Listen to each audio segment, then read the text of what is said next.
أعوذ بالله من الشيطان الرجيم بسم الله الرحمن الرحيم الحمد لله رب العالمين بارئ الخلائق أجمعين الحمد لأهله والصلاة على أهلها الصلاة والسلام على سيد الأنبياء والمرسلين العبد المؤيد الرسولنا المسدد المصطفى الأمجد الحبيب الأحمد النبي الأمي المكي المدني السراج المنير الكوكب الدري صاحب الوقار والسكينة المدفون بأرض مدينة سيدنا ونبينا وشفيع ذنوبنا وطبيب قلوبنا وحبيب نفوسنا ومولانا أبي القاسم محمد المصطفى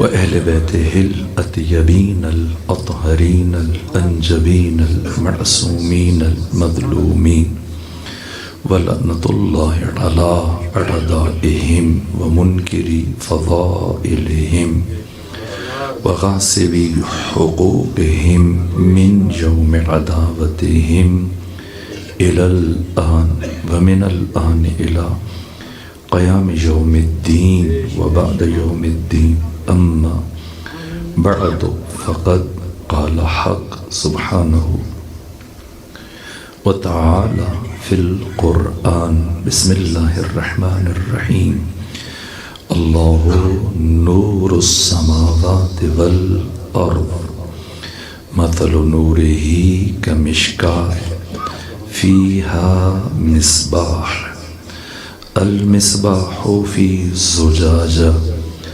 الزجاجة كأنها كوكب دري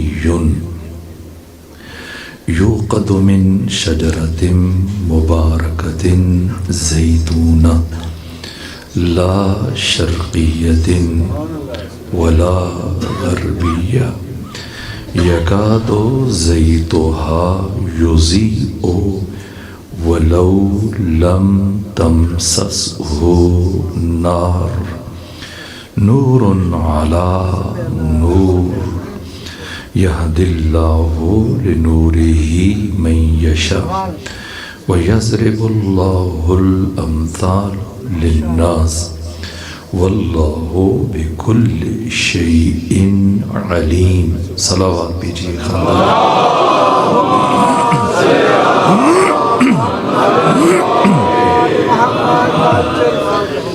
جو سلسلہ فکر شروع کیا گیا آج اس سلسلے کی دوسری مجلس ہے. میں نے کل آپ کی خدمت میں عرض کیا تھا کہ احباب میں جوانوں میں عزیزان کسی بھی ذہن میں کوئی سوال ہو موضوع سے متعلق ایسی جہت کو وہ ضروری سمجھے کہ اب تک اس سے متعلق بات نہیں ہوئی ہونی چاہیے، یہ تشنا ہے، تو آپ رہنمائی فرمائیں گے تاکہ ہم ان 2 دنوں میں وہ بات کریں کہ جو ہماری ذہنوں سے کس بنیادی ضروریات سے متعلق ہو. اور اگر آپ بیان نہیں فرمائیں گے تو جیسے جیسے میں خود بات شروع کی اس کو آگے لے کے بڑھیں گے انشاءاللہ. ایک صلوات بھی تھی خاندان.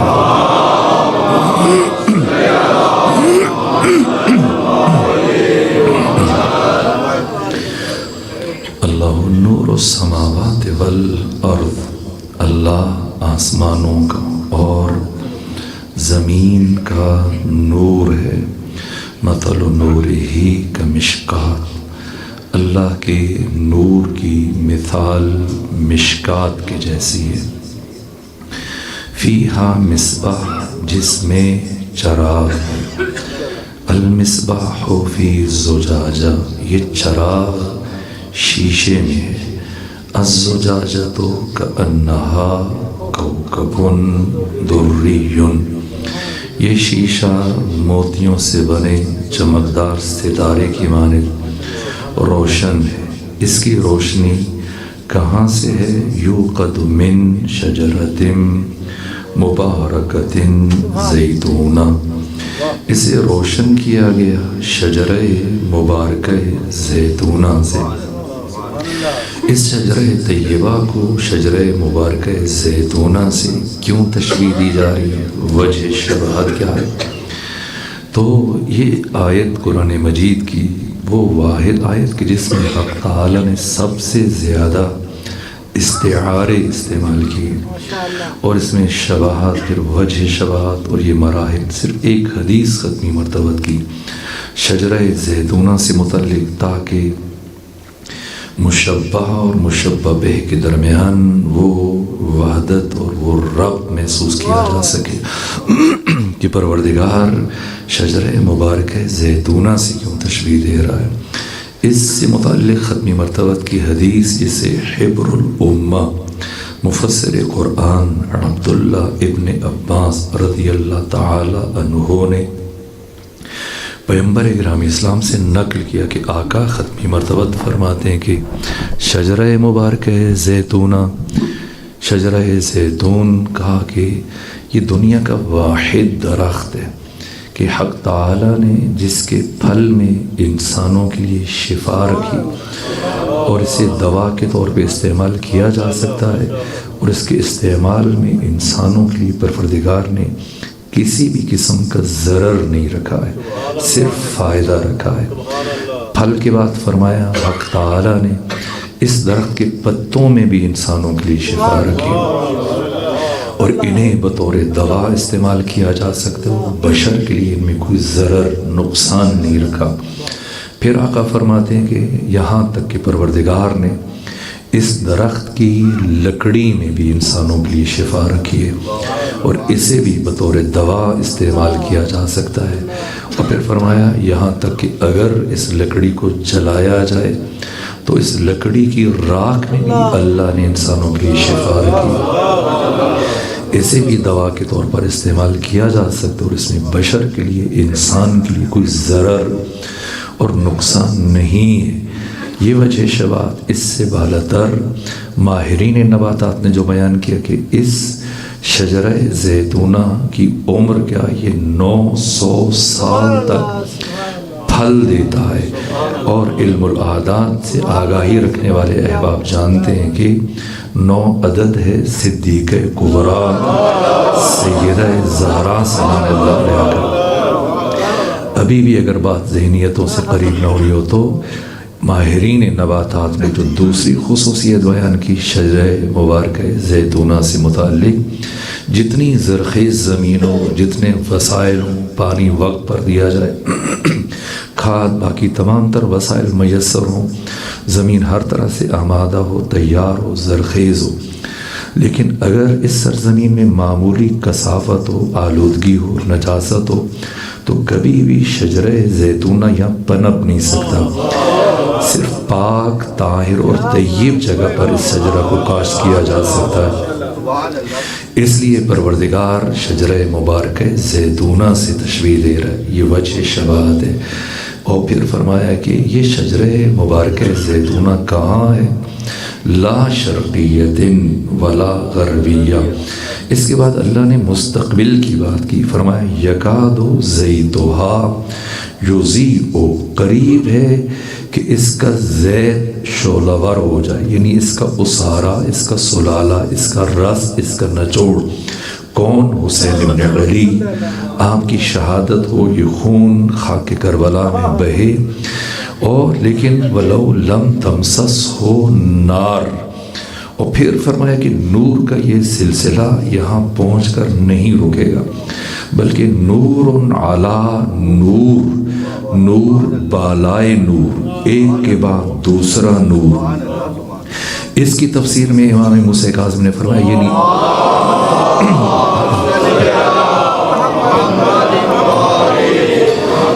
امام بعد امام، ایک کے بعد دوسرا امام، حسین ابن علی کی نسل سے آنے والے یہ 9 ائمہ، یہ فیض باری ہے، حق تعالیٰ کا فیض، یہ 14 جس طرح سے مقام الوہیت منحصر ہے ذات اقدس الہ خدا سبحان میں کہ حق تعالیٰ کے علاوہ کوئی دوسرا الہ نہیں ہو سکتا۔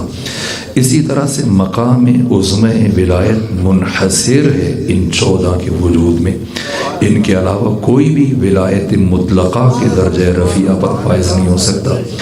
باقی اگر کسی کو پروردگار نے ولایت دی وہ ولایت جزئی ہے، اور ان 14 کی ولایت کے تصدق میں اسے وہ ولایت ملی۔ ولاۃ الامر اولیاء مطلق پروردگار ولی علی الاطلاق ان 14 کی شخصیات ہیں، ان کی ولایت خدا کی ولایت ہے، یہ جو ختمی مرتبت نے فرمایا ہو۔ پھر ان 14 میں سے ذات امیر المومنین کہ پیغمبر اسلام نے فرمایا ولایت علی ولایت اللہ وحبہ حب اللہ، علی کی ولایت خدا کی ولایت ہے۔ علی سے محبت کرنا ایسا ہی ہے جیسے خود خدا سے محبت کرنا۔ یہ 14 نور خدا ہیں، یہ 14 مصابیح، مصباح، چراغ، ان میں ہیں یہ 14 مصابیح ہیں، لیکن ان میں سے ایک کو پروردگار مشکات قرار دے رہا ہے۔ مشکات وہ جگہ جہاں پر چراغ کو رکھا جاتا ہے، یہ لیلۃ القدر کا مطلب ہے، یہ ام ابیہا کا مفہوم ہے، یہ حجاب اللہ کا مفہوم ہے، یہ حجاب التوحید کا مفہوم ہے۔ باقی 13 مصابیح، باقی 13 چراغ حق تعالیٰ نے جس حصار میں قرار دیے، اس حصار اور مشکات اور پناہ گاہ کا نام فاطمہ زہرا سلام اللہ علیہ۔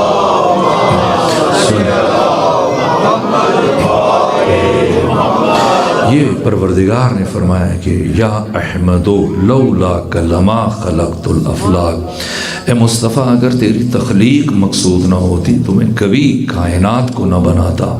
پھر فرمایا لولا علی لما خلقتک، اگر علی کی تخلیق مقصود نہ ہوتی تو میں آپ کو اس کائنات میں نہ بھیجتا۔ اور اے محمد و علی دونوں سنو، لولا فاطمہ لما خلقتکما، اگر فاطمہ زہرا کو اس کائنات میں بھیجنا میرا مقصد نہ ہوتا میں آپ دونوں کو اس کائنات میں نہ بھیجتا۔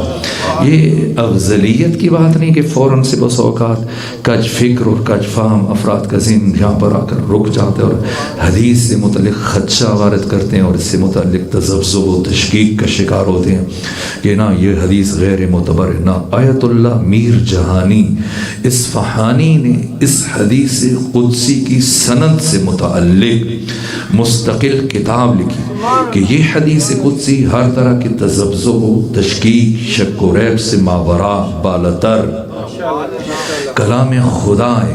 مشکل اس لیے پیش آتی ہے کہ ہمارا کلچر، ہماری تہذیب، ہماری ثقافت، ہمارا طرز تفکر، ہمارا سوچنے کا انداز جو بن گیا کہ ہم فوراً سے نسبت سنجی پہ اتر آتے کہ اچھا اس کا یہ مطلب کہ علی پیغمبر سے افضل ہیں اور سیدہ دونوں سے افضل ہیں۔ نہ، اس حدیث قدسی میں افضلیت کو بیان نہیں کیا جا رہا ہے، مقصدیت کو بیان کیا جا رہا ہے۔ خدا حکیم خالق عقل ہے، وہ کوئی عوض، اضافی، غیر ضروری، بے نتیجہ کام انجام نہیں دے سکتا ہے کہ اگر اللہ انبیاء کو بھیجے لیکن وہ نظام اس کائنات میں متعارف نہ کروائے کہ جو نظام تمام تر انبیاء کی سہمات اور تعلیمات اور افکار کی تعلیمات کے تحفظ کی ضمانت ہو، اس نظام عظمہ ولایت کا نام یہ 14 کی ولایت ہے، خود پیغمبر اسلام، اس کے بعد مولا متقیان سے لے کر امام زمانہ تک ان کی ولایت یہ توحید باری تعالی کا ناگزیر تتمہ ہے، ناگزیر تکملہ ہے۔ اور اگر اللہ نبوت بھی رکھے، رسالت بھی رکھے اور اس کے بعد نبوت اور رسالت کے تحفظ کے لیے قیامت تک کی تعلیمات انبیاء کو نافذ کرنے کے لیے نظام عظمہ ولایت کو متعارف کروائے، لیکن پھر خود اس نظام ولایت کے تحفظ کا انتظام نہ کرے تو خود یہ بات بارگاہ حق تعالیٰ کی حکمت کے ساتھ متصادم ہے کہ پروردگار نے ایک نظام متعارف کروایا لیکن اس نظام کے تحفظ کا اہتمام نہیں کیا۔ اس لیے جب نظام ولایت کے تحفظ کی بات کی ختمی مرتبہ سے تو تہدید آمیز لہجہ اختیار کیا، یا ایھا الرسول بلغ ما انزل الیک من ربک، اے رسول پہنچائیے وہ جو آپ پر نازل کیا جا چکا ہے۔ اور اس کے بعد جو تحدید آمیز لہجہ اختیار کیا، پورے قرآن مجید میں اس کی مثال نہیں ملتی ہے۔ ختمی مرتبت کی حیات طیبہ میں کوئی مثال نہیں، یعنی بہت سخت لب و لہجہ پروردگار نے پہلی اور آخری مرتبہ ختمی مرتبت کے لیے استعمال کیا ہوا ہے۔ اِن لم تفعل، اگر یہ کام نہ کیا، فما بلغت رسالتہ، یہ مبالغہ نہیں ہے، خدا کے ہاں مبالغہ نہیں ہے، معصومین کے ہاں مبالغہ نہیں ہے۔ مبالغہ یعنی خلاف حقیقت۔ اگر آپ معصوم کی نسبت ایک مبالغہ آمیز بات کی قائل ہو جائیں تو ان کی عصمت سے ہاتھ اٹھانا پڑے گا، ان کے معصوم ہونے سے ہاتھ اٹھانا پڑے گا۔ معصوم مبالغہ نہیں کر سکتا، چہ برسد کے خالق معصوم، خدا معصوم ذات اقدس الہ مبالغہ کرے۔ اتنی بڑی بات ہے کہ خدا وہ پیغمبر اسلام کے 1,24,000 انبیاء کو جس ہستی کی نبوت پر ایمان لانے کے نتیجے میں باقی انبیاء کو نبوت دی، اس ہستی کی اپنی نبوت زیر سوال ہے۔ اور خدا سبحان نے تحدید آمیز لہجہ اختیار کیا، بلغ پہنچائیے، وَإِن لَّمْ تَفْعَلْ، اگر یہ کام نہ کیا، فَمَا بَلَّغْتَ رِسَالَتَ، آپ نے اپنی رسالت کا کوئی ایک کام بھی انجام نہیں دیا۔ 23 سالوں میں جتنی زحمات برداشت کی، جتنی قربانیاں دیں، لہو لہان ہوئے، ہجرت کی، جنگیں لڑی، زخمی ہوئے، حالت نماز میں مسجد الحرام میں خانہ کعبہ کے قریب ابو جہل، ابو لہب، ابو سفیان کے اکسانے پر عبداللہ بن زباری نے جو آپ کے چہرے پر گوبر مل دیا، اتنی توہین کی امام الانبیاء سید الرسل ختمی مرتبت کی، اونٹ کی اوجری اٹھا کر آپ کے سر پہ رکھ دی۔ اس کے باوجود خدا فرما کہ اگر یہ ایک کام نہ کیا، آپ نے کچھ نہیں کیا، یعنی آپ کا اس کائنات میں نبی بن کر آنا نہ آنے کے برابر ہو جائے گا اگر یہ ایک کام نہ کیا۔ اب اس کام کی اہمیت پتہ چلتی ہے کہ یہ کام کیا ہے، اس لیے کہ نبوت قانون ہے، رسالت قانون ہے۔ کل جہاں پر بات روکی تھی یہیں سے بات آگے بڑھاتے ہیں۔ اور قانون ہمیشہ نافذ کرنے کے لیے بنایا جاتا ہے، اور قانون نبوت کے نفاذ کے انتظام کا نام نظام عظمہ ولایت ہے۔ اس لیے پروردگار نے یہ تحدید آمیز لہجہ اختیار کیا اور فرمایا۔ اور اس کے بعد پیغمبر گرامی اسلام کی حیات طیبہ کے صرف 3 مہینے 28 دن باقی ہیں، اور جب اللہ کا یہ پیغام پہنچا، ختمی مرتبت نے آرام کرنا بہت کم کر دیا۔ رات کا کچھ حصہ آرام کرتے ہیں، باقی سارا دن، یہاں تک کہ آدھی رات تک بہت سارے اصحاب کے دروازوں پر خود چل کر گئے پیغمبر اسلام 25 دنوں میں، اور جہاں خود نہیں جا سکے اپنے معتمد افراد کو، اصحاب کو بھیجا، جاؤ میرا پیغام پہنچاؤ، خدا کا پیغام پہنچاؤ، بتاؤ کہ محمد مصطفیٰ کہہ رہے ہیں کہ میری زندگی کے کچھ دن باقی رہ گئے، اور میں اپنی زندگی کے پہلے اور آخری حج کے لیے مکہ جا رہا ہوں، اور جتنے افراد مدینہ میں موجود ہیں سب پر واجب ہے کہ سفر میں میرے سہیم اور شریک بن جائیں، اور اگر کوئی فرد ہمارے ہمراہ اس سفر میں شامل نہ ہوا وہ دشمن خدا، دشمن رسول قرار پائے گا، اور اس پر اللہ اور اس کے رسول ہر دو کی لعنت ہوگی۔ یہاں تک کہ ختمی مرتبہ یہ جملہ کہا کرتے تھے، چلتے جاتے تھے اصحاب کے گھروں میں، خود تک الباب کرتے تھے، اور جب صحابی دروازہ کھولتا تھا اور پیغمبر جب یہ پیغام پہنچاتے تو صحابی خوش ہو جاتا کہ آقا پہلی مرتبہ میرے گھر تشریف لائے، اندر آئے، لیکن دروازے پہ کھڑے کھڑے یہ پیغام پہنچا کے آگے بڑھ جاتے ہیں۔ ان چند دنوں میں ختمی مرتبت نے مدینے کا ایک گھر ایسا نہیں چھوڑا جہاں یہ پیغام نہ پہنچایا ہو، اور چلتے جاتے اور یہ جملہ کہتے، شیبتنی سورۃ الہود، سورہ ہود نے مجھے بوڑھا کر دیا۔ ابو ذر غفاری نے عرض کیا، یا رسول اللہ سورہ ہود کی کون سی بات نے آپ کو بوڑھا کیا؟ کہا سورہ ہود میں خدا نے مجھے جو حکم دیا کہ میرے مصطفیٰ فاستقم کما امرت، اب آپ نے ایسے استقامت دکھانی ہے جس طرح سے آپ کو استقامت دکھانے کا حکم ہے۔ یہ کون سا امر ہے جس سے متعلق، چونکہ مشکل مرحلہ ہے، اگر ہم اس کو، میں چاہتا تھا کہ ہم اس سے گزر جائیں اور بیان نہ کریں اور سیدہ کی شخصیت کے باقی ابعاد اور جہتیں اور پہلو ان کی طرف اشارہ کروں، لیکن مختصراً رک کر اس مرحلے کو بیان کرنا ناگزیر ہے، اس لیے کہ سیدہ کی شخصیت کے باقی تمام پہلو ثانوی ہیں اور ذیلی ہیں، ضمنی ہیں، فرعی ہیں۔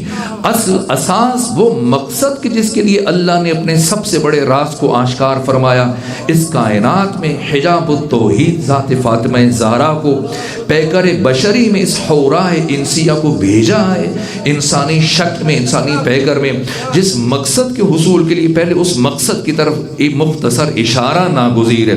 یہاں تک کہ پیغمبر اکرام اسلام نے 25 دنوں میں مدینے کا ایک گھر نہیں چھوڑا جہاں یہ پیغام نہ پہنچا، جس کا نتیجہ یہ ہوا کہ 25 ذی قعدہ بروز ہفتہ جب پیغمبر اسلام نے 10 ہجری کو مدینہ چھوڑا، کم سے کم 80,000 افراد پیغمبر کے ہمراہ شامل ہیں، اور پیغمبر کی 2 ازواج کا انتقال ہو چکا، باقی 9 زندہ ہیں، 9 کی 9 بیویاں پیغمبر اسلام کے ساتھ اس سفر میں شامل ہیں۔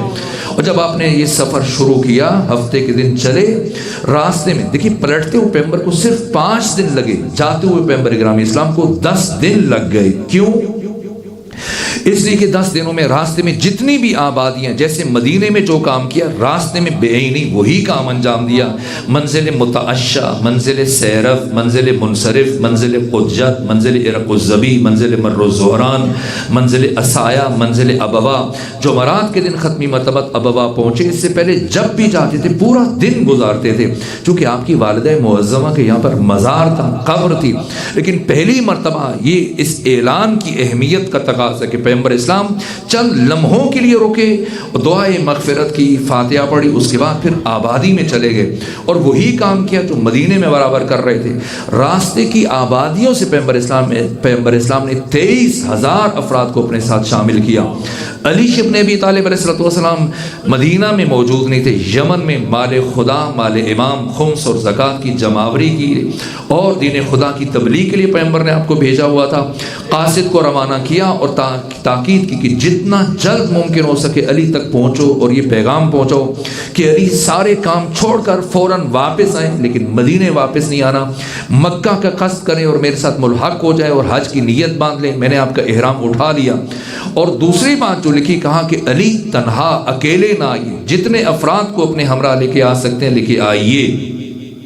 یوں 12,000 افراد کو مولا متقیان یمن سے اپنے ہمراہ لے کے آتے ہیں، اور 5 ذی الحج بروز منگل جب پیغمبر اسلام مکہ میں داخل ہو رہے ہیں، اس لمحے مولا متقیان کی ملاقات ہوتی ہے، آ کر ملحق ہوتے ہیں، اور جیسے ہی پیغمبر سے مصافحہ کیا، معانقہ کیا، پیغمبر اکرام اسلام نے احرام اٹھا کر مولا متقیان کو دیا، پوچھا علی کس نیت سے حج بجا لائیں گے؟ کہا یا رسول اللہ، جیسے ہی مجھے آپ کا پیغام ملا تھا اسی لمحے میں نے یہ نیت کی تھی اللہ کی بارگاہ میں کہ پروردگار جو تیرے نبی کی نیت ہے وہی تیرے علی کی نیت ہے۔ میں نے اپنی نیت کو آپ کی نیت کے تابع قرار دیا، اور یوں ختمی مرتبہ اس طرح سے 5 ذی الحج بروز منگل مکہ کی سرزمین میں داخل ہوئے۔ اب آپ خود جمع کیجئے، 80,000 افراد جو مدینے سے چلے تھے، 23,000 افراد جو راستے کی آبادیوں سے پیغمبر کے ہمراہ شامل ہوئے، اسی طرح سے 12,000 افراد جو یمن سے مولا متقیان کے ہمراہ آئے۔ یہاں پیغمبر اسلام نے 10 دن قیام کا اعلان کیا اور منادی سے ندا دلوائی کہ ہمارا قیام مکہ میں 10 دن ہوگا، جس میں حج باقی عبادات کو انجام دیا جائے گا، اور اس کے بعد 15 ذی الحج کو ختمی مرتبہ نے دوبارہ سے اعلان کروایا کہ کل صبح یہاں سے ہم ایک خاص مقام کی طرف سفر کریں گے، اور جو افراد مکہ میں موجود ہیں تمام مسلمانوں پر واجب ہے کہ اس سفر میں ہمارے سہیم اور شریک بن جائے، اور اگر کوئی فرد ہمارے ہمراہ نہیں جائے گا اس پر اللہ اس کے رسول کی لعنت ہوگی، وہ دشمن خدا اور رسول قرار پائے گا۔ جس کا نتیجہ یہ ہوا کہ 5,000 افراد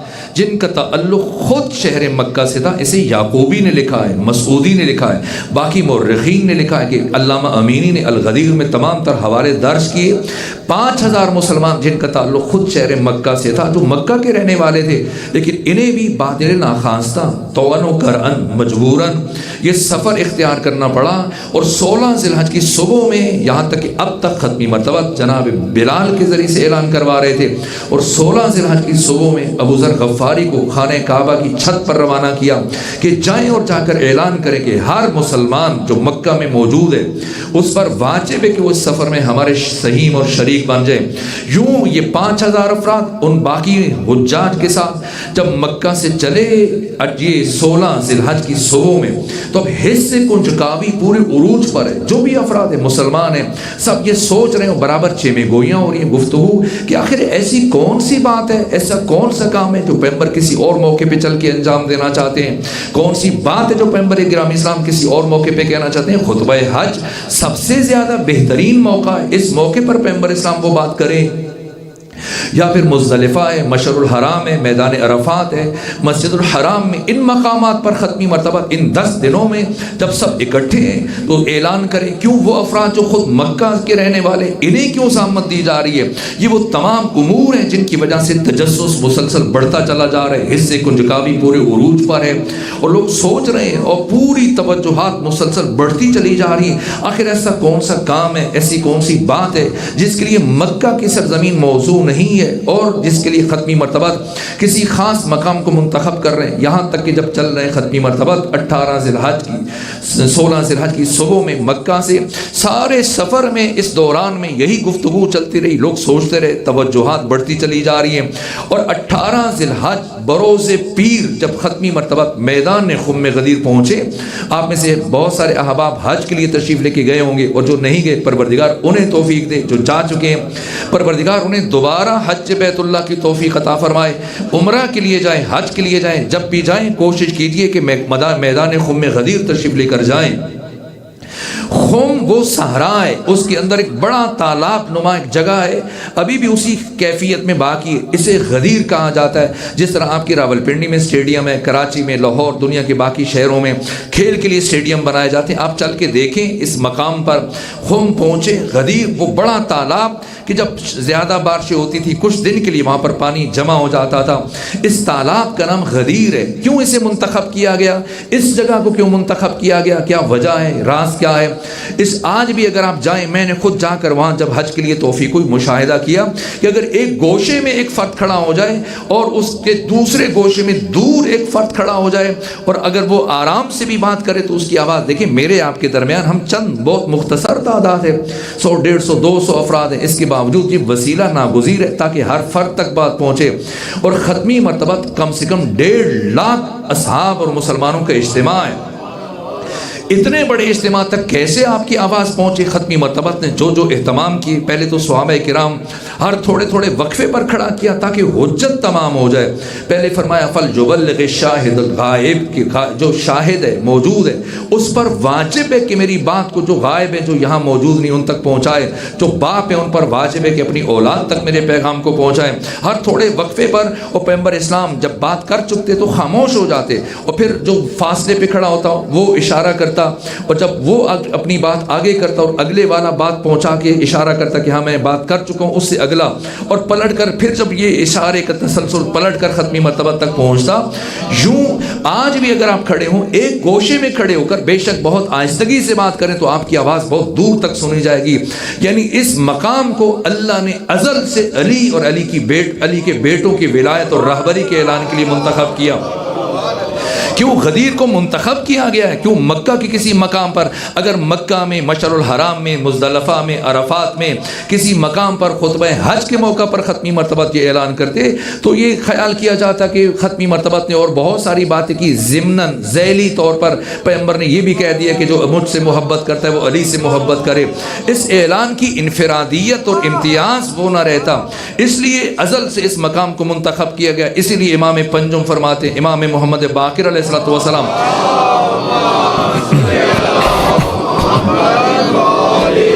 کہ تاریخ بشر میں، تاریخ آدم میں، تاریخ عالم میں، تاریخ خاتم میں، تاریخ انسانی میں کوئی بھی اعلان مثل غدیر نہ ہوا، نہ قیامت تک ہو سکے گا۔ یہ تمام تر انفرادیتیں، اور پیغمبر نے پھر آ کر کیا کیا، وقت تیزی سے گزر رہا ہے، اس نے بیان کا ممکن نہیں ہے، میں چند اشارے اور تاکہ خود اس روح کی سمجھ جا سکے۔ قیام فاطمہ، مقام فاطمہ سمجھنا ناگزیر ہے، لیکن فلسفہ قیام فاطمہ کو سمجھنے کے لیے ناگزیر ہے کہ ہم رک کر اجمالی طور پر غدیر کو پہلے سمجھ لیں۔ اگرچہ میں گزرنا چاہ رہا تھا لیکن نہ، میں ضروری سمجھ رہا ہوں کہ اس پہلو کو اشارتاً عرض کروں، پھر بات آگے بڑھے، پھر نتیجہ لیا جا سکے، پھر سیدہ کے قیام کا فلسفہ اور سیدہ کی شہادت کی حکمت اور سیدہ کو اس کائنات میں بھیجے جانے کا فلسفہ بھی ہم شاید بہتر طور پہ سمجھ سکیں۔ یوں میدان خم غدیر میں پیغمبر گرامی اسلام جب پہنچے، کچھ افراد جو تیز رفتار تھے، آگے بڑھ چکے تھے، ختمی مرتبہ نے امر جاری فرمایا کہ انہیں واپس بلایا جائے۔ یہ بھی کہہ سکتے تھے پیغمبر کہ کوئی بات نہیں، اب وہ زحمت کر کے بیچارے جا چکے ہیں تو جو رہ گئے ان تک میری بات پہنچا دو، جو پیچھے آ رہے ہیں ان تک میری بات پہنچا دینا۔ نہ، یہ اس اعلان کی اہمیت ہے، انفرادیت ہے کہ ایک ایک فرد جمع ہو جائے، کوئی ایک فرد بھی باقی نہ بچے۔ سب جب اکٹھے ہوئے، اب پیغمبر اسلام نے کیا اہتمام کیا، جب تمام افراد جمع ہو گئے، ہمتاً تیار ہو کر بیٹھ گئے، ایسے میں کچھ افراد جو نسبتاً زیادہ متجسس تھے آگے بڑھے اور عرض کرنے لگے یا رسول اللہ، سب کے سب جمع ہو کر بیٹھ گئے، جم کر بیٹھ گئے، آپ وہ اعلان کیجئے۔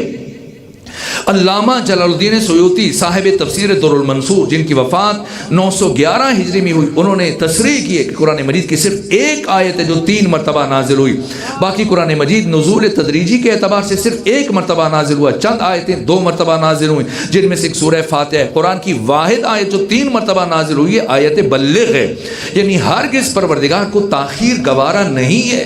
پروردگار چاہ رہے کہ جلد از جلد علی کے بیٹوں کی ولایت و قیادت کا اعلان کر دیا جائے۔ اس کے باوجود ختمی مرتبات نے امر پروردگار سے جب سب ہمتاً تیار آمادہ جمع ہو کر بیٹھ گئے اور جو افراد متجسس تھے عرض کیا یا رسول اللہ اب اعلان کیجئے۔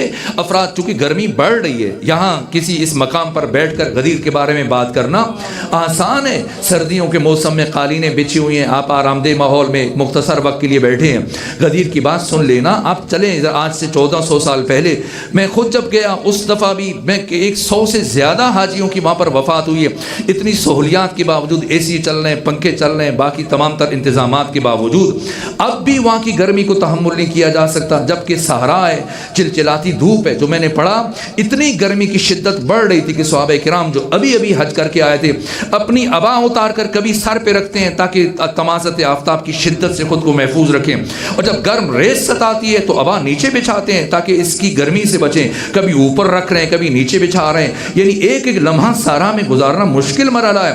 اس کے باوجود ختمی مرتبت مسلسل تاخیر کر رہے ہیں کہ سب جمع ہو جائیں، کوئی نہ بچے، جو آگے جا چکے ہیں واپس آ جائیں، پیچھے رہ گئے وہ آئیں، تب بات کی جائے۔ اور جب سب کے سب کہا گیا کہ سارے آ چکے ہیں، اب ختمی مرتبت نے فرمایا اچھا اگر سب جمع ہو گئے تو ممبر بناؤ تاکہ اعلان کروں۔ جیسے ہی ختمی مرتبت نے فرمایا کہ ممبر بناؤ تاکہ اعلان کیا جا سکے، تو اب شمع رسالت کے پروانے صحراؤں میں پھیل گئے، اور کافی دیر ڈھونڈنے کے بعد، تتبع تفحص کے بعد، چھان پھٹک کے بعد، تلاش کرنے کے بعد جب لوٹ کر آئے تو سب نے ہاتھ کھڑے کر دیے، یا رسول اللہ یہ صحرا ہے، حد نگاہ تک ریت ہی ریت ہے، ریگستان ہے، خاردار جھاڑیاں ہیں، نہ لکڑی نہ بڑھی نہ سامان نہ کوئی اور انتظام، تو ہم ممبر کہاں سے بنائیں؟ ختمی مرتبت نے فرمایا کہ حق تعالی نے میری رسالت کو اس اعلان پر موقوف اور مشروط قرار دے دیا، یہ غیر معمولی اہمیت کا حامل یہ اعلان، جلدی کرو ممبر بناؤ تاکہ میں سبکدوش ہو جاؤں۔ بادل ناخواستہ دوبارہ شمع رسالت کے پروانے صحراؤں میں پھیل گئے، مسلسل ڈھونڈنے کے بعد، چھان پھٹک کے بعد، تلاش کے بعد مایوس ہو کر جب آئے، سب نے اپنی بے بذاتی کا، کم مائگی کا اعتراف کیا، سب نے اپنے عجز اور ناتوانی کا اعتراف کیا اور کہا کہ یا رسول اللہ یہ صحرا ہے، ریگستان ہے، حد نگاہ تک ریت ہی ریت، نہ لکڑی نہ بڑھی نہ سامان۔ اگر آپ کا یہاں پر خطاب کا پہلے سے ارادہ تھا تو ہمیں مدینہ میں بتاتے، آپ کا ممبر اونٹوں پر بار کر کے لے آتے، کم سے کم مکہ پہ بتاتے، آپ کے لیے نیا ممبر تیار کر کے لے آتے۔ اس صحرا میں، ریگستان میں، ویرانے میں، حد نگاہ تک ریت ہی ریت، ہم ممبر کہاں سے بنائیں؟ ختمی مرتبت نے فرمایا اچھا تم ممبر نہیں بنا سکتے؟ سب نے اعتراف کیا یا رسول اللہ ہم ممبر نہیں بنا سکتے۔ جب سب نے اعتراف کر لیا تو فرمایا اچھا ایسے کرو، اگر تم نہیں بنا سکتے تو یہ جو تمہارے شتر ہیں، اونٹ ہیں، ان کی پشت کے اوپر جو پالان رکھیں انہیں اتارو، اوپر نیچے رکھو تو ممبر بن جائے گا۔ ابن خلدون جیسے متعصب مؤرخ نے ان پالانوں کی تعداد تک تحریر کی کہ ختمی مرتبت نے 9 پالان اتروائے، انہیں اوپر نیچے رکھا تو ممبر تیار ہوا۔ اس سے پہلے کہ میں یہ عرض کروں کہ ختمی مرتبت نے کیا ارشاد فرمایا، رک کر ایک بار روح رسول سے دست ادب جوڑ کر سوال کرتا ہوں، یا رسول اللہ آپ خود اکثر اپنے صحابہ سے یہ فرمایا کرتے تھے کہ دوسروں کے لیے آسانیاں پیدا کرو، دوسروں کے لیے پرابلمز کریٹر نہ بنو، دوسروں کے لیے مشکلات پیدا نہ کرو، تو آپ خود جمال حق تعالی کا مظہر تام ہے، رحمت للعالمین ہے، کیوں اتنی دیر شمع رسالت کے پروانوں کو آپ نے پریشان رکھا؟ چلچلاتی دھوپ میں کچھ تلاش کر رہے ہیں، کچھ بیٹھے حالت انتظار میں، اس بے اطمینانی کی کیفیت میں۔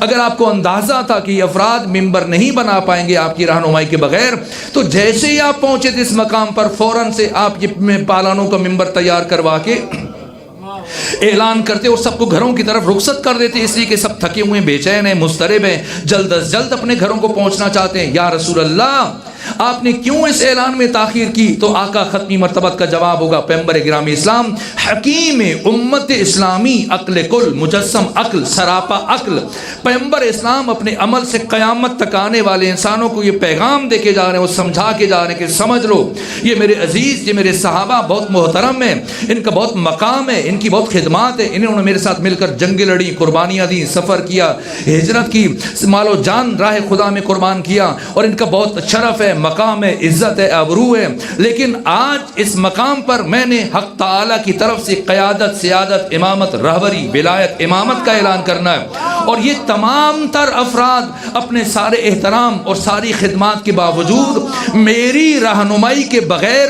اتنی صلاحیت نہیں رکھتے کہ ایک ممبر بنا سکیں۔ یہ تمام افراد میری رہنمائی کے بغیر اتنی صلاحیت نہیں رکھتے کہ ایک ممبر بنا سکیں۔ تو جو افراد میری رہنمائی کے بغیر ایک ممبر نہیں بنا سکتے، وہ صاحب ممبر کا انتخاب کیسے کر سکتے ہیں؟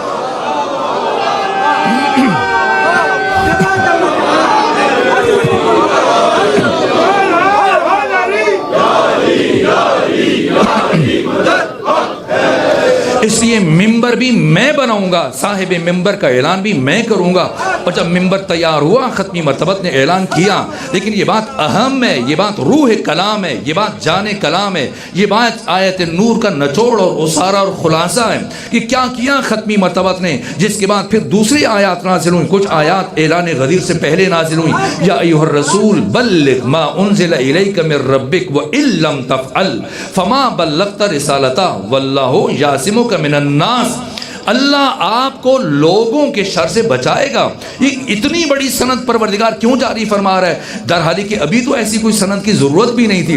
مشکل ترین مرحلہ حیات ختمی مرتبت میں تب تھا جب آپ نے اپنی نہضت اور تحریک اور موومنٹ کا آغاز کیا، جب حق تعالیٰ کی وحدانیت اور توحید کی بات کی اور چاروں طرف سے پتھر برس رہے تھے، تب خدا کو ایسی ضمانت جاری کرنی چاہیے تھی کہ اے میرے مصطفیٰ میری توحید کو بیان کریں، اور اگر شر اٹھا، کسی قسم کی پریشانی ہوئی تو ہم وعدہ کرتے ہیں ہم آپ کو لوگوں کے شر سے بچائیں گے۔ نہ، ایسی کوئی ضمانت جاری نہیں کی گئی۔ اور جب ختمی مرتبت کی نبوت اور رسالت کے اعلان کی باری آئی، تب بھی خدا نے ایسی کوئی ضمانت جاری نہیں فرمائی کہ آپ اپنی نبوت کا، رسالت کا اعلان کریں، اگر شر اٹھا تو ہم بچائیں گے۔ لیکن جیسی علی اور علی کے بیٹوں کی امامت اور ولایت کے اعلان کی باری آئی تو خدا نے ضمانت جاری کی۔ تو میں دست ادب جوڑ کر بارگاہ احدیت میں سوال کروں گا، پروردگار اپنی توحید کی دفعہ ایسی ضمانت جاری نہیں فرمائی، پیغمبر اسلام کی نبوت اور رسالت کے تبلیغ کی دفعہ ایسی ضمانت جاری نہیں فرمائی، کیوں علی اور علی کے بیٹوں کی ولایت کی دفعہ ایسی ضمانت جاری فرمائی؟ تو خدا سبحان فرمائے گا کہ جب میری توحید اور میرے مصطفیٰ کی نبوت کی دفعہ شر اٹھا تھا تو بچانے والے علی تھے، اب علی اور علی کے بیٹوں کی ولایت کی دفعہ شر اٹھے گا تو بچانے والے ہم ہوں گے۔ اس لیے فرمایا واللہ یعصمک من الناس، اور واللہ یعصمک من الناس کا تنہا واحد بارز ترین اور اتم ترین مصداق صدیقہ کبریٰ سیدہ زہرا سلام اللہ علیہا کہ پروردگار نے کیسے بچایا ختمی مرتبت کو لوگوں کے شر سے، یہ بات اہم ہے۔ اس لیے میں اس آیت کی تلاوت کی اور یہاں تک میں نے آپ کو زحمت دی لے کے آیا۔ پروردگار نے جس ہستی کو وسیلہ قرار دیا ختمی مرتبت کو تمام شر اور تمام شرارتوں سے بچانے کے لیے، اس ہستی کا نام صدیقہ کبریٰ سیدہ زہرا سلام اللہ علیہا۔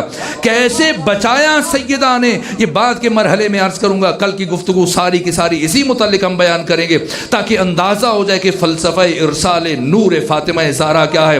اور اس کے بعد خدا نے فرمایا ان اللہ لا یہدی القوم الکافرین، اللہ کبھی بھی کافروں کی ہدایت نہیں کرتا۔ لوگ سمجھتے ہیں کہ صرف لا الہ الا اللہ کی مشقیں کرنے سے انسان مسلمان بن جاتے ہیں، نہ، لا الہ الا اللہ توحید ہے، لیکن خمینی بت شکن رضوان اللہ تعالی علیہ فرماتے ہیں کہ لا الہ الا اللہ توحید کا نقطہ آغاز ہے، لا الہ الا اللہ کمال توحید نہیں ہے۔ کمال توحید کیا ہے؟ امام خمینی رضوان اللہ تعالیٰ علیہ مصباح الہدایہ میں ارشاد فرماتے ہیں، امام علی ابن موسیٰ رضا کے اس نورانی پیغام کی تفسیر کرتے ہوئے جو امام رضا نے بازار نشاپور میں ارشاد فرمایا، لا الہ الا اللہ توحید ہے، لیکن توحید کا نقطہ آغاز ہے۔ کمال توحید کیا ہے؟ کمال توحید اللہ کی وحدانیت کے بعد ان 14 کی ولایت مطلقہ کا کما حق اعتراف کرنا، یہ توحید کا کمال ہے۔ تو پھر کفر کیا ہے اور شرک کیا ہے؟ اللہ کے بعد ان 14 میں سے کسی ایک کے ساتھ دشمنی، کسی ایک کے ساتھ مخالفت، کسی ایک کے ساتھ بغض رکھنا، یہ کفر ہے۔ اور شرک کیا ہے؟ ان 14 کے علاوہ کائنات کے کسی بھی 15ویں انسان کو اٹھا کر ان 14 سے برابری کے صف میں لانے کی کوشش کرنا۔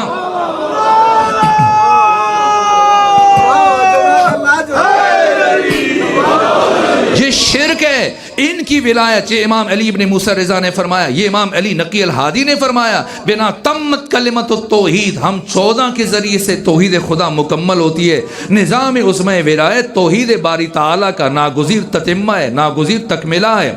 ان کی محبت خدا سے محبت ہے، ان کی ولایت حق تعالیٰ کی ولایت کا تسلسل ہے۔ یہ کوئی اللہ کے مقابلے میں نہیں ہے، یہ اللہ کے طول میں ہے۔ ان کی اور اللہ کی، ان 14 کی ولایت میں اور اللہ کی ولایت میں صرف ایک فرق ہے، باقی کوئی فرق نہیں ہے۔ ان کی ولایت میں اور خدا کی ولایت میں اساسی ترین، بنیادی ترین فرق کیا ہے کہ اللہ کی ولایت ذاتی ہے، اللہ کو کسی نے ولی نہیں بنایا۔ ان 14 کو وہی ولایت پروردگار نے اپنے فضل سے عطا کی ہے۔ اس میں سے خدا نے کچھ کم نہیں کیا ہے، نہ تکوینی اعتبار سے، نہ تشریعی اعتبار سے۔ یہ حق تعالیٰ کے جلال و جمال کے مظہر تام ہے، صفات حق کے مظہر تام ہے۔ حق تعالیٰ نے انہیں اپنے نور کا مظہر قرار دیا ہے۔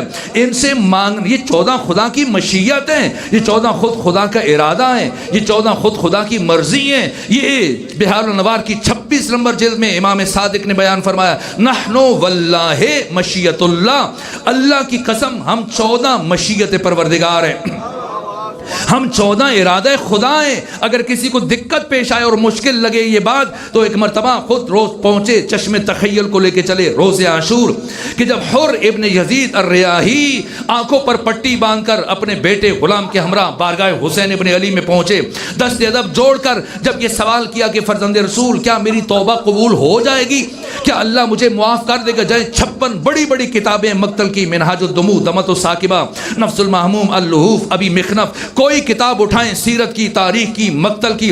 جیسی حر ابن یزید الریاحی نے کہا کوئی اور ہوتا امام حسین کی جگہ امید دلاتا، میں تمہارے لیے دعا کروں گا، شاید خدا تجھے معاف کر دے، شاید پروردگار تمہیں بخش دے، شاید اللہ تمہاری توبہ قبول کر لے۔ لیکن یہ حسین ابن علی خود مشیت خدا، خود ارادہ خدا، خود مرضی خدا، جیسی حر ابن یزید الریاحی نے دست ادب جوڑ کر عرض کیا، آقا کیا میری توبہ قبول ہو جائے گی؟ کیا اللہ مجھے معاف کر دے گا؟ لبھائے حسینی میں جنبش پیدا ہوئی، فرمایا ہور جا، اللہ نے تجھے معاف کیا، ہور جا، اللہ نے تجھے معاف کیا۔ حسین ارادہ خدا، حسین مشیت خدا، حسین رضا خدا، یہ 14 حق تعالیٰ کی مشیت ہیں۔ ان سے مانگنا ایسا ہی ہے جیسے خود خدا سے طلب کرنا۔ انہیں خدا نے اپنی مشیت کا ظرف قرار دیا، اپنی مرضی کا دروازہ قرار دیا، جس نے خدا تک آنا ہے ان تک آئے۔ ان سے مانگنا ایسا ہی ہے جیسے خدا، یہ خدا کے طول میں، کوئی انہیں خدا کے عرض میں نہ لے کے آئے، خدا کے عرض میں کچھ بھی نہیں ہے۔ یہ 14 کے 14 ان کی ولایت حق تعالیٰ کی ولایت کے طول میں ہے۔ ان سے مانگنا ایسا، یہ احمد ابن حنبل جیسے امام اہل سنت جن کی وفات 241 ہجری میں ہوئی، 2.5 لاکھ کا حدیث کے حافظ، انہوں نے اس حدیث کو بیان کیا، ولایت علی ولایت اللہ، حبہ حب اللہ، علی کی ولایت خدا کی ولایت ہے۔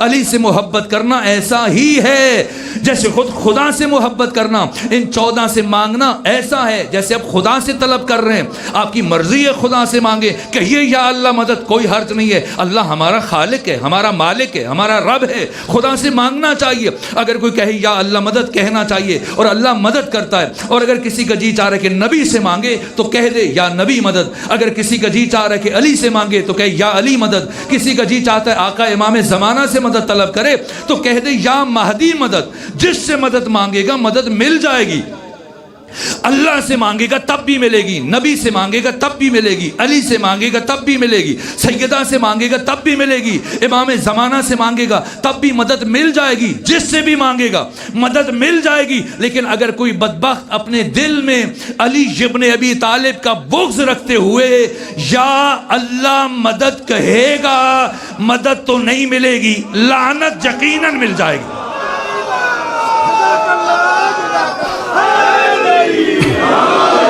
صبح کے ساتھ دل بولو، علی مولا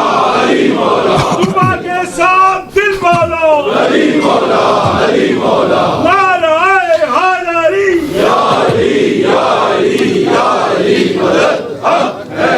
میں بہت شرمندہ ہوں، وقت بہت تیزی سے گزر گیا، اور جو مراحل غدیر کے جو اہم ترین پہلو اور جو اہم نکات ہیں وہ بیان نہیں کر سکا، اور بس گفتگو کو آخر علی کون ہے، علی کے بیٹے کون ہیں، کیوں میدان خم غدیر میں مقداد بن اسود کی ولایت کا اعلان نہیں کیا گیا، ابو ذر کی ولایت کا؟ ہم بھی تو مانتے ہیں ابو ذر کو، کیوں جناب عبداللہ ابن مسعود کی ولایت کا نہیں اعلان کیا گیا، کیوں جناب ابو لبابہ کی قیادت و سیادت کا اعلان نہیں کیا گیا؟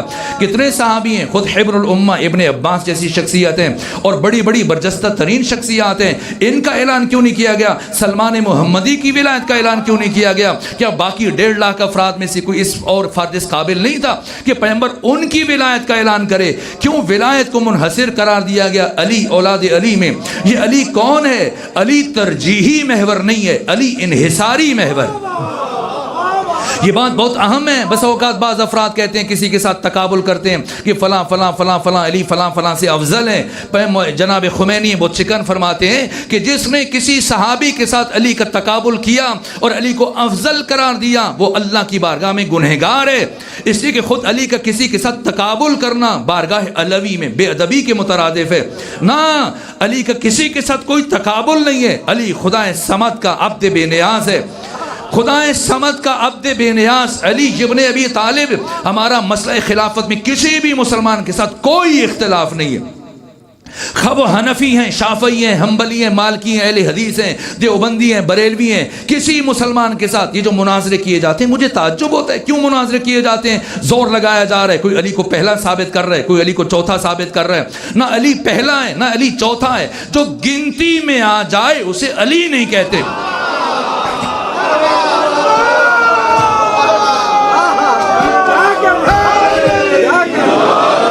علی حق تعالیٰ کی احدیت کا مظہر ہے۔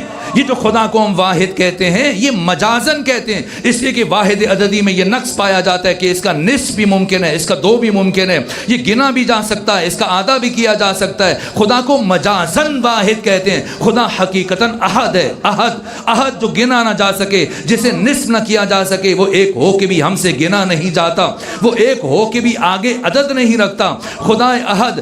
علی حق تعالیٰ کی احدیت کا مظہر تام ہے، کوئی اختلاف نہیں مسئلہ خلافت میں کسی مسلمان کے ساتھ، جسے جی چاہے چوتھا مانے، جسے جی چاہے پہلا مانے، سارے نمبر اپنے پاس رکھیں، ہمارا کوئی اختلاف نہیں، اس لیے کہ سرے سے میدان الگ ہے۔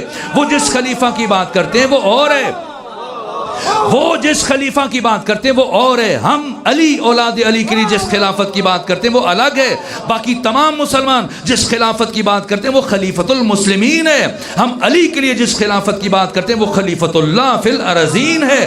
مسلمانوں کا خلیفہ کوئی بھی ہو سکتا ہے، جسے 2 4 10 20 40 50 مسلمان اکٹھے ہو کر منتخب کر لیں، لیکن خدا کا خلیفہ جانشین خدا صرف وہ ہو سکتا ہے جسے خدا خود منتخب کرتا ہے۔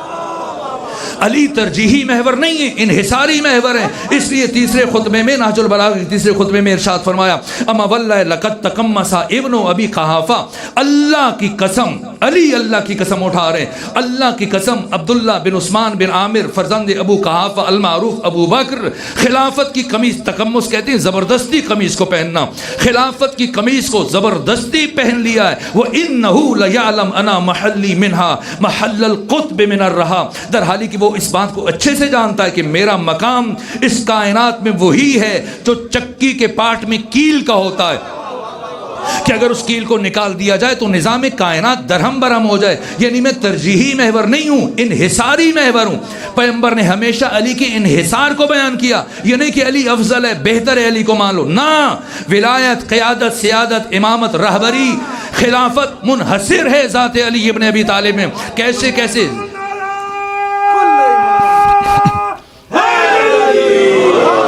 پیغمبر اسلام نے اپنے عمل سے بھی سمجھایا ہے، زبان سے بھی سمجھایا، مختلف انداز سے، تاکہ بات ذہن نشین ہو جائے، دل نشین ہو جائے، عقل نشین ہو جائے، روح نشین ہو جائے، جان نشین ہو جائے، حافظہ نشین ہو جائے۔ کیا کیا انداز اختیار کیے، جنگ سے پلٹتے ہوئے سفر میں ختمی مرتبت نے چھڑی سے زمین پر لکیریں کھینچنا شروع کی، کچ مچ ٹیڑھی میڑھی سینکڑوں لکیریں کھینچنے کے بعد صحابہ کھڑے ہیں دائیں بائیں سینکڑوں کی تعداد میں، حیران پریشان سرگردان، یہ آقا کیا کر رہے ہیں، کیوں لکیریں کھینچ رہے ہیں؟ لیکن یہ بھی رسول اسلام کے سمجھانے کا انداز تھا، تاکہ بات ذہنوں میں ہمیشہ کے لیے نقش ہو جائے، محفوظ ہو جائے۔ یہ مسلسل سینکڑوں لکیریں کھینچنے کے بعد کج مج ٹیڑھی میڑھی بڑی تعداد میں صحابہ کی حیرت بڑھتی چلی جا رہی ہے، یہاں تک کہ آقا ختمی مرتبت نے ان ساری لکیروں کے درمیان ایک سیدھی لکیر کھینچی اور اس لکیر کو کھینچنے کے بعد فرمایا میرے صحابہ یاد رکھنا، ایسا نہیں ہے کہ خدا تک پہنچنے کے بہت سارے راستے ہیں اور ان راستوں میں سے ایک راستہ علی ابن ابی طالب ہے، نہ، بلکہ خدا تک پہنچنے کا صرف ایک راستہ ہے اور اس راستے کا نام علی ابن ابی طالب ہے۔ کیوں خدا سبحان نے ذات علوی میں منحصر قرار دیا اپنی خلافت کو علی کی اولاد میں؟ یہ علی کون ہے؟ کسی اور صحابی کو منتخب نہیں کیا۔ ابو ذر کوئی چھوٹی شخصیت تو نہیں ہے جن سے متعلق پیغمبر فرمائے کہ زمین نے کسی کو اپنے پروں کے اوپر اٹھایا نہیں اور آسمان نے کسی پر سایہ کیا نہیں جو میرے ابو ذر سے زیادہ سچا ہو۔ مقداد بن اسود سے متعلق فرمایا میرے مقداد کا مقام میرے سارے صحابہ کے درمیان وہ ہوتا ہے کہ جو حروف تہجی کے درمیان الف کا مقام ہے۔ سلمان سے متعلق کیا فرمایا؟ عمار یاسر کو حق و باطل کے درمیان امتیازی نشان قرار دیا، فرمایا یا عمارو تقتلک الفئۃ الباغیہ۔ کسی عالم میں جرأت نہیں ہے سواد اعظم میں سے، جمہور میں سے، جو اس حدیث کو ضعیف قرار دے۔ نہ، ہر بڑے محدث نے اپنی اپنی کتاب میں اس حدیث کو بیان کیا کہ اے عمار آپ کو ایک باغی گروہ، سرکش گروہ شہید کرے گا۔ یہ غیر معمولی شخصیت ہیں کہ جناب عمار کی شہادت کے بعد ہلچل مچ گئی، تو ان میں سے کسی کا کیوں نام نہیں لیا ہے؟ اور کتنی بڑی بڑی شخصیتیں، حذیفہ یمان ہے، کیوں خلافت کو، ولایت کو، قیادت کو، سیادت کو، امامت کو اور رہبری کو حق تعالیٰ نے منحصر قرار دیا ذات امیر المومنین میں؟ شرمندہ ہوں، وقت تمام ہو گیا آج کی حد تک۔ بس ایک جملہ، اس کو سمجھنے کے لیے یہ جاننا ضروری ہوگا کہ علی کون ہے، علی کو کیوں منحصر قرار دیا جا رہا ہے؟ یہ علی کون ہے کہ خلافت کو حق تعالیٰ نے، امامت کو، قیادت کو ذات علوی میں منحصر قرار دیا؟ اس کے لیے شہید مطہری نے مستقل کتاب لکھی جس کا نام ہے جاذبہ و دافعہ امام علی، اور اس میں اس ایک بات کا جواب دیا کہ آخر یہ علی کون ہے کہ جس کا چہرہ دیکھنا عبادت ہے، جس سے محبت کرنا عبادت ہے اور جس کا ذکر کرنا عبادت ہے، اور پیغمبر گرامی اسلام کے جو ہزاروں آپ کی زبان سے فضائل جاری ہوئے، بالآخر یہ علی کون ہے؟ کہ اس کے لیے علی کی زندگی کو دیکھنا پڑے گا، علی کے آغاز کو دیکھنا پڑے گا، علی کے انجام کو دیکھنا پڑے گا۔ کہا کہ اللہ نے علی کو اپنے گھر میں بھیجا، روئے زمین پر علی کے نور کے ظہور کے لیے پروردگار نے جس جگہ کا انتخاب کیا وہ اللہ کا گھر خانہ کعبہ تھا۔ یہاں استاد حق شہید مرتضی مطہری رحمت اللہ علیہ نے اس بات کو بیان کیا کہ کیا علی کی ولادت کعبہ کے علاوہ کسی اور مقام پر ہو سکتی تھی؟ فرمایا نہیں ہو سکتی تھی۔ کیوں؟ کہا اس لیے خود پیغمبر کی ولادت بھی کعبہ میں نہیں ہوئی، نہ کسی نبی کی ولادت کعبہ میں ہوئی، علی کی ولادت کعبہ میں ہوئی۔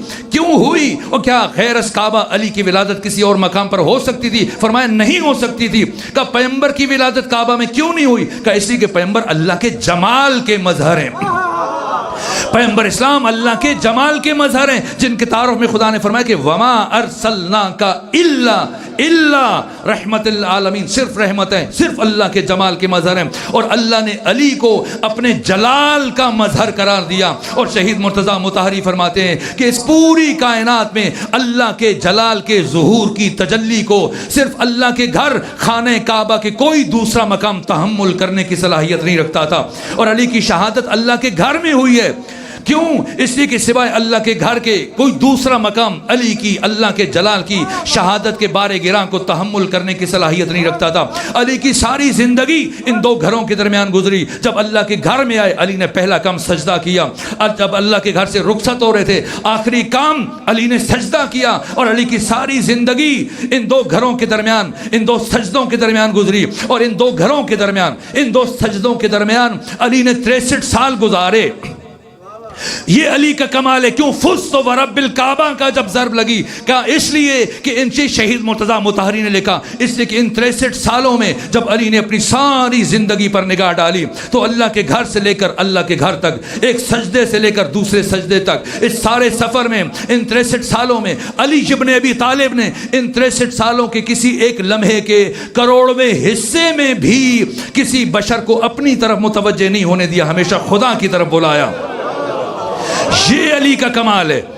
وقت نہیں بچا کہ میں اس بات کو ذرا کھول کے بیان کروں، اگر ممکن ہو تو کل چند جملے اس سے متعلق عرض کر دوں گا کہ کیوں علی اپنے تعارف میں فرماتے کہ انا آیت اللہ العظمی، انا آیت اللہ الکبریٰ ما للہ آیت اکبر منی. کیوں اللہ نے, علی کون ہے جس کے لیے حق تعالی نے اپنے سب سے بڑے راز کو آشکار فرمایا؟ فاطمہ زہرا سر عظمی پروردگار. اللہ کبھی نور فاطمہ زہرا کو عالم ناسوت میں نہ بھیجتا, جبکہ اللہ کی مشیت کیا ہے؟ علی متقی ہندی صاحب کنز العمال نے اس حدیث کو بیان کیا کہ سیدہ کی سواری جب میدان معاشر میں آئے گی تو خدا اولین و آخرین سے یہ فرمائے گا کہ اے اہل معاشر غضوا ابصارکم, آنکھیں بند کرو, نکسوا رؤوسکم, سروں کو جھکاؤ.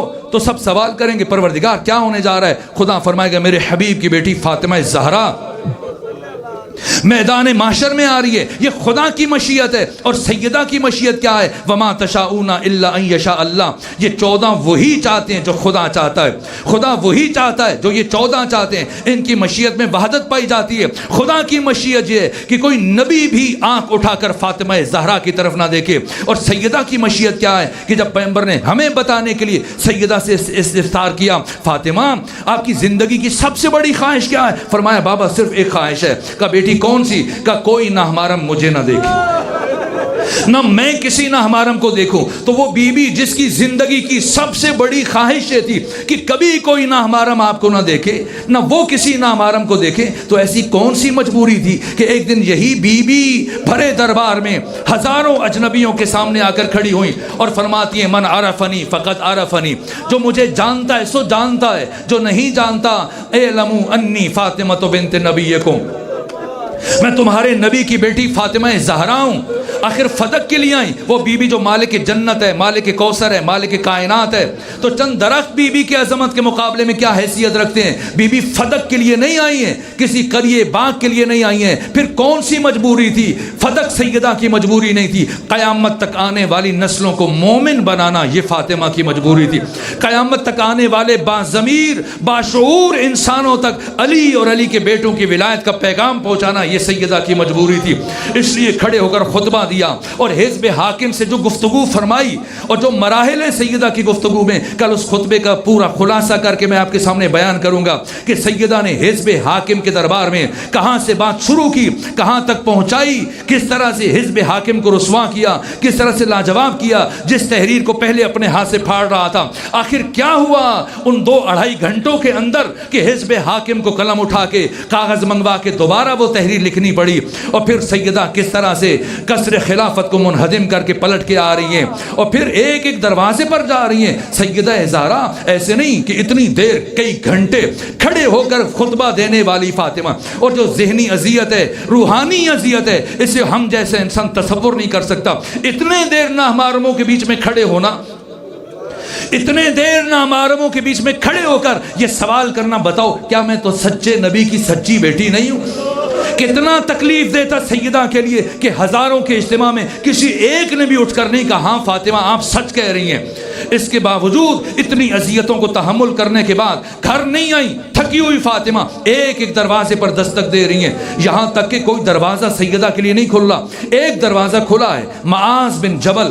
جب اس نے دروازہ کھولا کہ نبی ساتھی آپ نے کیوں زحمت کی ہے, مجھے بلا لیا ہوتا. فرمایا معاذ چھوڑو ان باتوں کو, آؤ حق پائمال ہو رہا ہے مسجد نبوی میں, سب کی موجودگی میں گواہی دو. کہ کون سی گواہی؟ کہ علی کے بیٹوں کی ولایت کی گواہی, جو اعلان کچھ دن پہلے غدیر میں سنا تھا. کہ بی بی جب سارا مدینہ خاموش ہے, اکیلے معاذ کی گواہی آپ کے کس کام کی؟ فرمایا معاذ تم باقیوں کو چھوڑو, تم نے سنا ہے آ کے تم گواہی دو. کہ نبی زادی مجھے معاف رکھیے, یہ سننا تھا. سیدہ کے چہرے پر جلال آیا. فرمایا معاذ یاد رکھنا جب تک زندہ رہوں گی کبھی زندگی میں تم سے دوبارہ کلام نہیں کروں گی. یہ کہہ کر سیدہ چلی. معاذ بن جبل کا بیٹا گھر میں داخل ہو رہا تھا. جیسی سیدہ کا آخری جملہ اس کے کان میں پڑا, ایک مرتبہ ہل کر رہ گیا, تڑپ گیا, گھبرا کر باپ سے پوچھا نبی زادی کیوں آئی تھی؟ کہ نصرت طلب کر رہی تھی. کہ آپ نے کیا جواب دیا؟ کہ میں نے عذر خواہی کی. کہ پھر نبی زادی نے کیا کہا؟ کہ نبی زادی نے یہ کہا جب تک زندہ رہوں گی کبھی دوبارہ تم سے کلام نہیں کروں گی. یہ سننا تھا.